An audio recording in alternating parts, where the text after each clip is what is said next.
पुढील कार्यक्रम प्रसारित करणारे आहेत जॉयस्मेर मिनिस्ट्रीचे मित्र आणि भागीदार.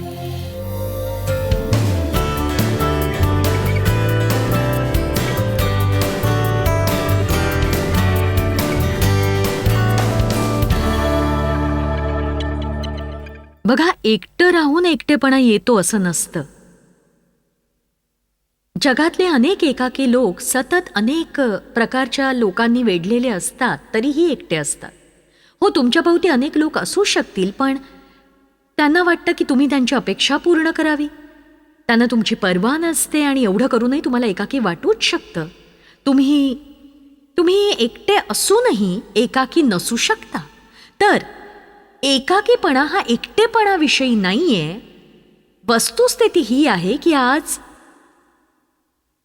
जगात एकाकी असणाऱ्या लोकांची संख्या अविश्वसनीयरित्या वाढली आहे. बरेच जण हे एकाकी आहेत. कदाचित अशा प्रकारची शब्दयोजना केलेली तुम्हाला आवडणार नाही, पण तुमच्या मनाला एक पोकळी नक्कीच जाणवत असेल आणि तुम्ही तुमची गरज समजून घ्यायला हवी.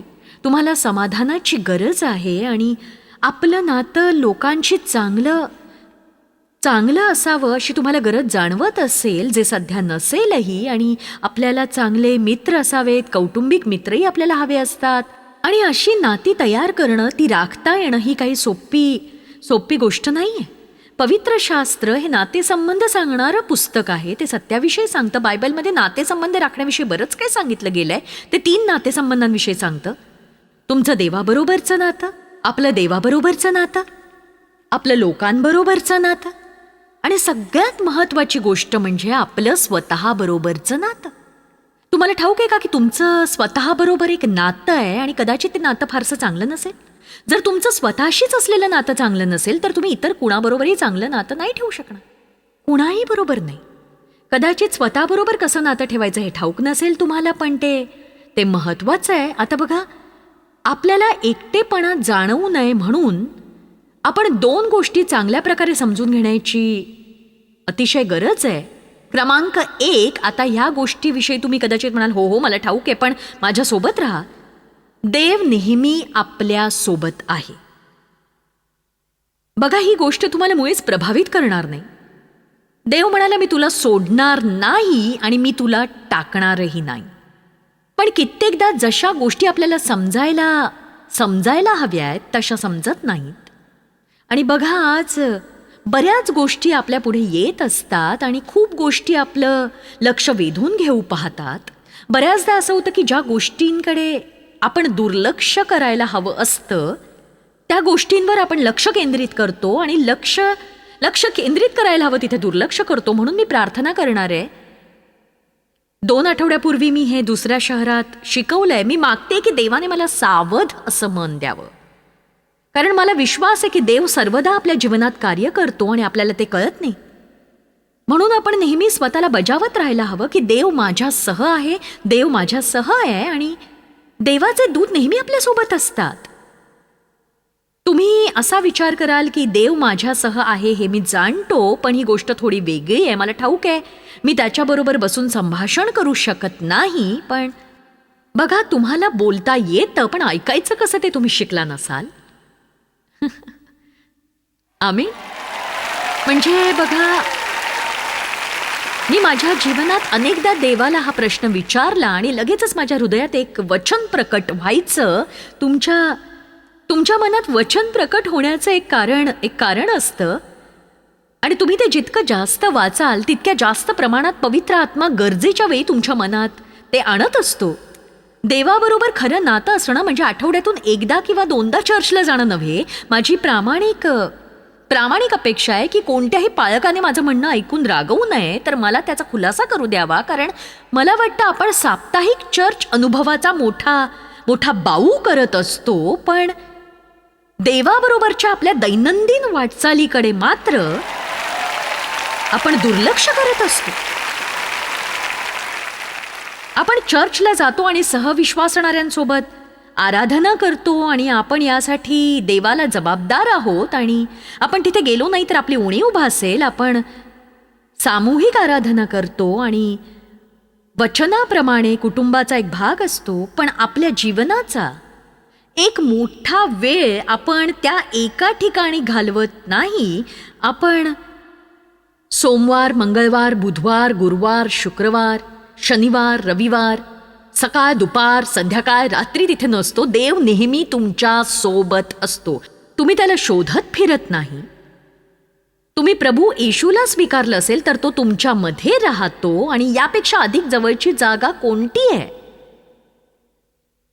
देव तुमच्या कणाकणावर राज्य करत असतो. आणि म्हणून मी स्वतःलाच बजावते की देव माझ्यासह आहे. देव माझ्यासह आहे. मला तुमचं ठाऊक नाही, पण मी स्वतःला नेहमी बजावते, देव माझ्यासह आहे. मी कुठेही गेले तरी देव माझ्यासोबत आहे. मी फक्त आत्मिक गोष्टी करतानाच तो माझ्याबरोबर नसतो, तर प्रार्थना करताना, बायबल वाचताना, चर्चला जाताना, शॉपिंग करतानाही तो माझ्यासोबत असतो. हालेलुया. बघा, मला हे कळायला फार वेळ लागला की आपण पवित्र आणि भौतिक असे भाग करता कामा नये. दुसऱ्या शब्दात, देव फक्त आपल्या लहानशा धार्मिक गोष्टीत रुची ठेवत नाही. आणि तुम्हाला सांगते, आपला वेगळा रंग पाहून देव म्हणत असेल, ओ खरंच आपण प्रार्थना करताना वेगळाच आत्मिक आवाज काढतो आणि पूर्णपणे वेगळी व्यक्ती बनतो आपण.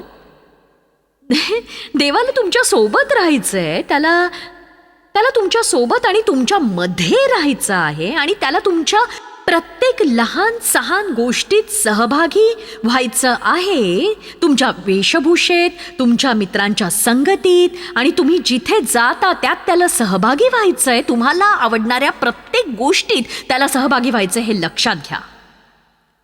तो तुम्हाला कधीही सोडणार नाही. तो तुम्हाला कधीही टाकणार नाही. तुम्ही वाईट करता तेव्हा तो मुख लपवत नाही. तुम्ही मुख लपवाल, पण तो मुख लपवत नाही. मला ठाऊक नाही मला किती वेळ लागेल, पण आजचा दिवस संपेपर्यंत तुम्ही कधीच एकटे नसता याची तुम्हाला नक्कीच खात्री पटेल. तुम्ही कधीही एकटे नसता. तुम्ही कधीही एकटे नसता. आता काही वचनं सांगते. यहोशवा अध्याय 1 वचन 9. मी तुला आज्ञा केली नाही काय? खंबीर हो, हिम्मत धर, घाबरू नकोस, कचरू नकोस, कारण तू जाशील तिकडे तुझा देव परमेश्वर तुझ्या बरोबर असेल. चला आता, तुम्ही जिथे जाल तिथे तो आहेच. अनुवाद 31 वचन 6. खंबीर हो, हिम्मत धर, त्यांना भिवू नकोस, त्यांना घाबरू नकोस, कारण तुझ्याबरोबर चालणारा तुझा देव आहे. तो तुला सोडणार नाही व तुला टाकणार नाही. वा वा वा वा वा वा वा. देव आपल्या सोबत आहे म्हणून आज आपण उत्साहित असणार आहोत. जोवर तुमच्या मनात हे सत्य रुजत नाही तोवर मी आव्हान देत राहणार. तुम्ही दिवसातून 10 वेळा असं म्हणत राहा, देव या क्षणी माझ्या सोबत आहे. मी बाहेर जाईन तेव्हा देव दिवसभर माझ्या सोबत असेल. सगळ्यांनी एकत्र बोलण्यासाठी हे मोठं आहे, मान्य आहे मला. आता स्तोत्रसंहिता 139 वचन 7 ते 10. मला वचन आवडतं खरंच.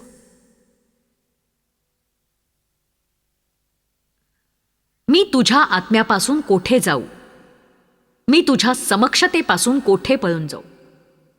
मी वर आकाशात चढलो तरी तेथे तू आहेस. अधोलोकी मी आपलं अंथरूण केलं तरी तेथे तू आहेस.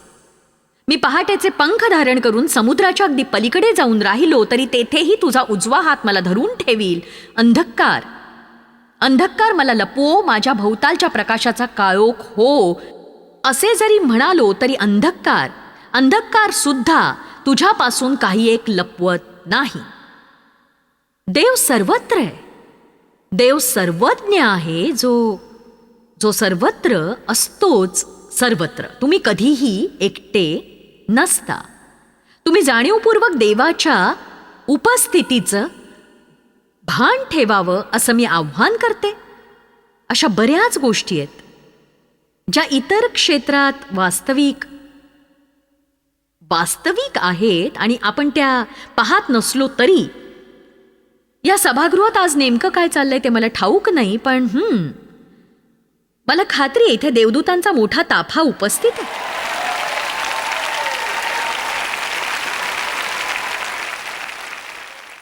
मला वाटतं देव सगळ्या गोष्टींची नीट आखणी करतो, म्हणजे सभेत तुमच्या शेजारी कोण बसेल हेही तो ठरवतो.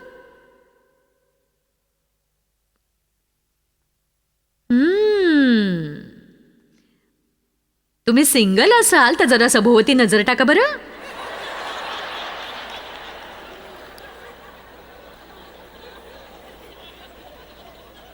आणि योहान अध्याय 14 सांगतं की येशू कशा प्रकारे आपल्यासह आणि आपल्यामध्ये आहे. आपल्या शिष्यांसोबत बोलत असताना त्यांना धीर देत तो म्हणाला, मी तुम्हासह आणि तुमच्यामध्ये आहे, तुमच्यात म्हणा देव माझ्यात आहे. तुम्हाला एकाकी वाटल्यानंतर असं वाटलं का की सगळ्यांनी तुम्हाला दूर सारलेलं आहे आणि जे तुमच्यासाठी उभे राहतील अशी तुमची खात्री होती त्यांनीच अंग काढून घेतलेलं आहे. आपण पाहूया 2 तिमोथी अध्याय 4 वचन 16. लोकांना आपला आधार बनवण्याऐवजी आपण आपल्या जीवनात देवाच्या समक्षतेची अधिक इच्छा बाळगायला हवी. बघा, लोक महत्वाचे आहेत पण पुष्कळदा आपण त्यांना जास्तच महत्व देतो. मी सगळ्यांशिवाय जगू शकते पण मी देवाशिवाय नाही जगू शकत.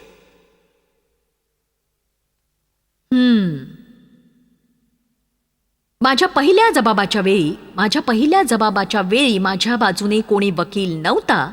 सर्वांनी मला सोडले होते. याबद्दल त्यांचा हिशेब घेण्यात न येऊ. बघा, या विषयावर दुसरा संदेश होऊ शकतो.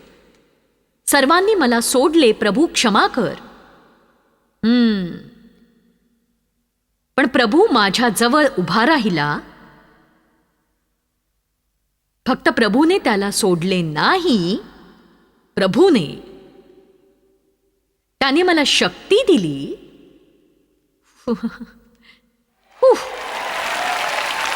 वाह. आता बघा, आज इथे यावेळी तुम्हाला उत्तम आत्मिक भोजन मिळतंय. तुमच्या विश्वासाच्या परिमाणानुसार तुम्ही याचा लाभ घ्या. तिथल्या खुर्चीत गोळ्यासारखे बसून म्हणू नका, पण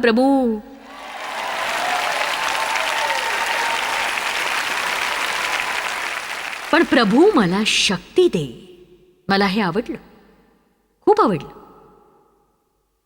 आता दुसरी गोष्ट जी मला सांगायची ती ही की तुम्हाला जेव्हा एकटं वाटतं किंवा तुम्हाला एकाकीपणा जाणवतो तेव्हा कोणी तुम्हाला समजू शकत नाही. आणि बघा, हे लक्षात घ्या की माझ्या जीवनातही एक गोष्ट होती जिच्याशी मला खूप मोठ्या काळापर्यंत झगडावं लागलं होतं. तर माझ्यासारखं लोकांच्या गराड्यात राहूनही तुम्हाला एकाकी कसं काय वाटू शकतं?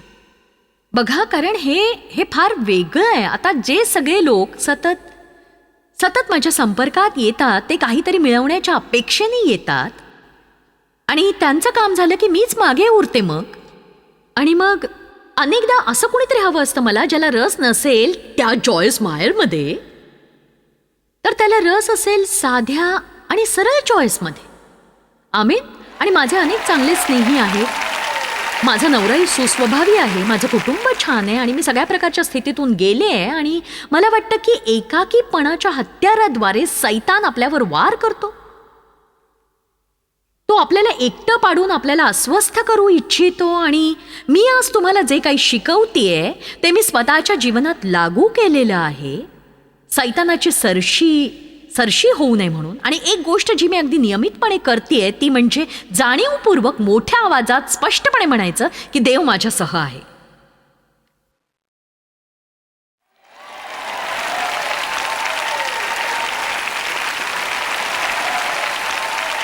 आमीन. जगातले सगळ्यात एकाकी लोक आहेत काही लोकप्रिय सिने कलाकार आणि संगीत कलाकार. तुमच्या शेजारी एखादी विधवा जर एकटी राहत असेल, जिला वरचेवर भेटायला कुणी येत नसेल, पण ती एकाकी नसेल कदाचित, आणि एखादी व्यक्ती सतत लोकांच्या गराड्यात असूनही अगदी एकाकी जीवन जगत असू शकेल. किती जणांनी जीवनात एकाकीपणाचा अनुभव घेतलाय सांगा? अगदी छान. म्हणजे वर न गेलेला एकही हात मला दिसत नाहीये. आता जी जी पुढची गोष्ट मी तुम्हाला सांगणार आहे ती खरोखर मोठी आहे. तयार आहात का त्यासाठी? ठीक आहे. आणखीन एक मुख्य गोष्ट, आणि मी शिकलेली ही आणखीन एक मुख्य गोष्ट आहे. तुम्ही स्वतःशी नीट वागत असाल तर एकाकी नसाल. कारण तुम्ही तर नेहमीच असता ना. तुम्ही कुठेच जात नाही. तुम्ही कधी हा विचार केलाय का तुम्ही स्वतःपासून पळूच शकत नाही कधी आयुष्यभरात? एका क्षणासाठी नाही. जिथे जाता तिथे तुम्ही आहात. जर तुमचं स्वतःवरच प्रेम नसेल तर मग अवघडच आहे सगळं. बघा, माझी सुरुवात झाली आत्मद्वेष आणि दोषी भावनेने, आणि आता मी अशा टप्प्यावर आले जिथे मी स्वतःच्याच प्रेमात पडले. खरं सांगायचं तर इतरांसोबत वेळ घालवण्यापेक्षा मला एकांत आवडतो.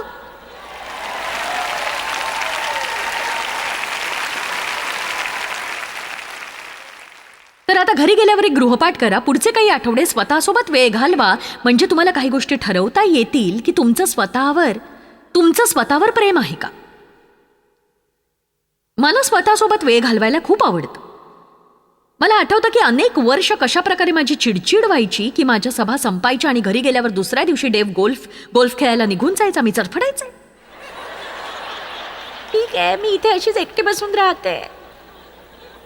बघा, मला ते आवडत नव्हतं, पण आता मात्र डेव्ह गोल्फ खेळायला जातो तेव्हा मी म्हणते, फार छान, मस्त, जा तू.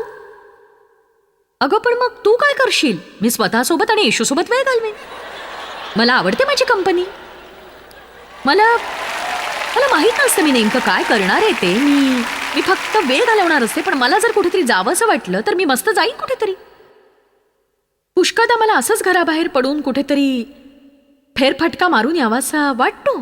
बघा, मी फार काळ घरापासून लांब राहिले की मला स्वतःसाठी वेळ मिळत नाही. पण तरीही पुष्कळदा मी तसा प्रयत्न नक्कीच करते. कारण तुम्ही एकटे असताना स्वतःसोबत थोडा वेळ घालवता आणि स्वतःला ओळखू शकता. मला नाही वाटत जास्त लोक स्वतःला ओळखत असतील. ते तुमची आवड काय आहे?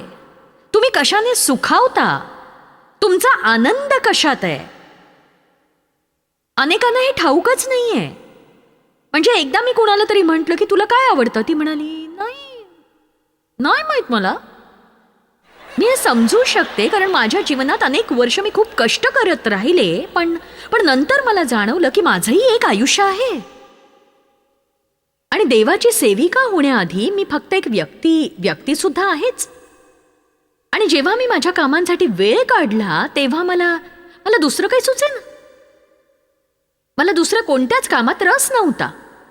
आणि मी मनापासून विचार करू लागले की मला काय आवडतंय. बघा, मला सुंदर गोष्टी आवडतात. मला सृष्टी आवडते. मला पक्षी आवडतात.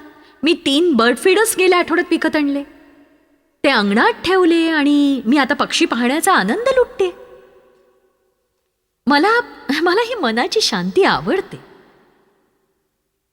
आणि ही अशी एक गोष्ट आहे जी मला कुठल्याही गोष्टीपेक्षा जास्त प्रिय आहे. आणि इतर कुठल्याही गोष्टीशिवाय मला विसावा मिळत नाही. नक्कीच नाही.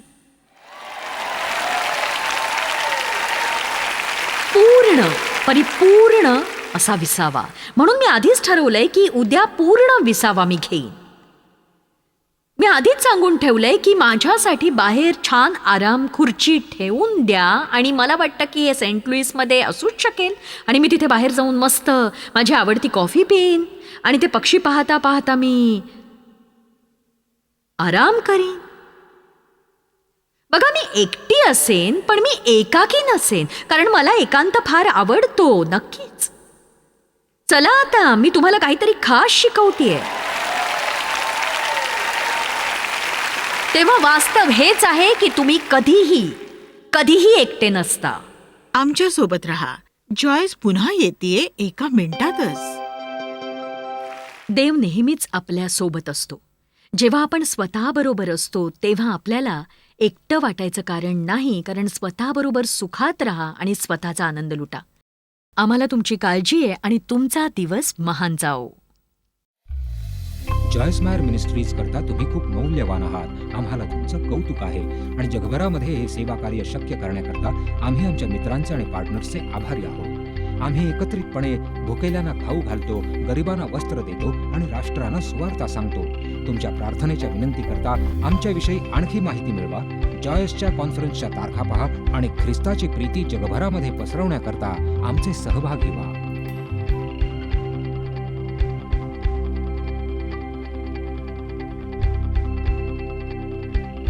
याचा सर्व खर्च जॉयस्मॅर मिनिस्ट्रीचे मित्र आणि भागीदार करत आहेत.